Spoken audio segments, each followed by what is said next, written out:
മിശിഹായിൽ പ്രിയമുള്ള സഹോദരി സഹോദരന്മാരെ, പ്രിയമുള്ള മക്കളെ, ഇന്നേ ദിവസം മത്തായി അറിയിച്ച നമ്മുടെ കർത്താവ് യേശുമിശിഹായുടെ പരിശുദ്ധ സുവിശേഷം 23-ാം അധ്യായം 37-ാമത്തെ വാക്യം. സെയിന്റ് മാത്യൂസ് ഗോസ്പൽ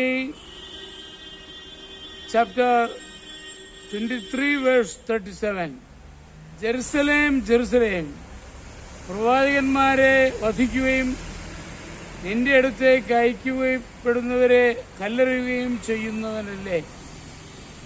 പിടക്കോഴി കുഞ്ഞുങ്ങളെ ചിറകുകൾക്കുള്ളിൽ കാത്തുകൊള്ളുന്നത് പോലെ നിന്റെ സന്തതികളെ ഒരുമിച്ച് കൂട്ടാൻ ഞാൻ എത്രയോ പ്രാവശ്യം ആഗ്രഹിച്ചു, പക്ഷെ നിങ്ങൾ വിസമ്മതിച്ചു. ഇവിടെ നമുക്കറിയാം, താൻ തന്ന മുന്നറിയിപ്പുകളെ അവഗണിച്ചതിനെ ഈശോ കുറ്റപ്പെടുത്തുകയാണ്. പ്രിയമുള്ള സഹോദരങ്ങളെ, നിങ്ങൾക്കെല്ലാവർക്കും അറിയാം, എന്റെ നെറ്റിയിലൊരു പാടുണ്ട്. ആ പാട് യഥാർത്ഥത്തിൽ ചെറുപ്പത്തിൽ അരപ്ലേസിൽ നിന്ന് താഴേക്ക് വീണതാണ്. അപ്പൊ അമ്മ പറയുമായിരുന്നു,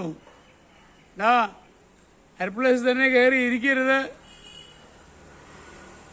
വളരെ ആഴമുണ്ട്, അങ്ങനെ മറിഞ്ഞു വീണാൽ കുഴപ്പമാണ് കേട്ടോ എന്നൊക്കെ പറയുമായിരുന്നു. അപ്പൊ അങ്ങനെ പറഞ്ഞപ്പം എന്തോ ഒരു അസുഖമുണ്ട് എന്ന് വിചാരിച്ച് അരപ്ലേസിലോട്ട് വലിഞ്ഞു കയറി. അധികം താമസിച്ചില്ല, അവിടെ നിന്ന് മറിഞ്ഞ് താഴെ വീണു, നെറ്റുപൊട്ടി. ആ പാട് ഇപ്പോഴും നിലനിൽക്കുകയാണ്. ആ പാട് കാണുമ്പോൾ പണ്ടുണ്ടായ അനുസരണക്കേടിന്റെ ഫലമാണത് എന്ന് മനസ്സിലാക്കുവാൻ കഴിയുന്നു. പ്രിയമുള്ളവരെ, നമ്മുടെ ജീവിതത്തിലേക്ക് നമ്മൾ തിരിഞ്ഞു നോക്കുമ്പോൾ ചില അനുസരണക്കേടുകളുടെ ഫലമാണ് ചില തിന്മകൾ നമ്മളിൽ വന്നു കൂടുക. ഞാൻ ഉദ്ദേശിച്ചത് ശാരീരികമായ മാത്രം കാര്യങ്ങളല്ല, ആത്മീയ കാര്യങ്ങളിലും മറ്റു കാര്യങ്ങളിലൊക്കെ നമുക്ക് ചില നിർദ്ദേശങ്ങൾ നമ്മുടെ അധികാരികൾ നൽകുന്നുണ്ട്. അത് വൈദികരാവാം, സിസ്റ്റേഴ്സ് ആവാം, അധ്യാപകരാവാം. പക്ഷേ അവയെ അവഗണിക്കുമ്പോൾ ഓർക്കണം, നമുക്ക് തന്നെ നാശം വരുത്തുക. വിധേയത്വത്തോടെ അവർ നൽകുന്ന നിർദ്ദേശങ്ങൾ സ്വീകരിച്ചുകൊണ്ട് മുന്നോട്ട് പോകുവാൻ നമുക്ക് ഏവർക്കും ആത്മാർത്ഥമായിട്ട് പരിശ്രമിക്കാം.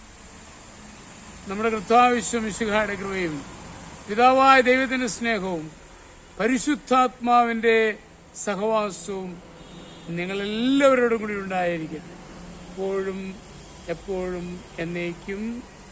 ആമേൻ.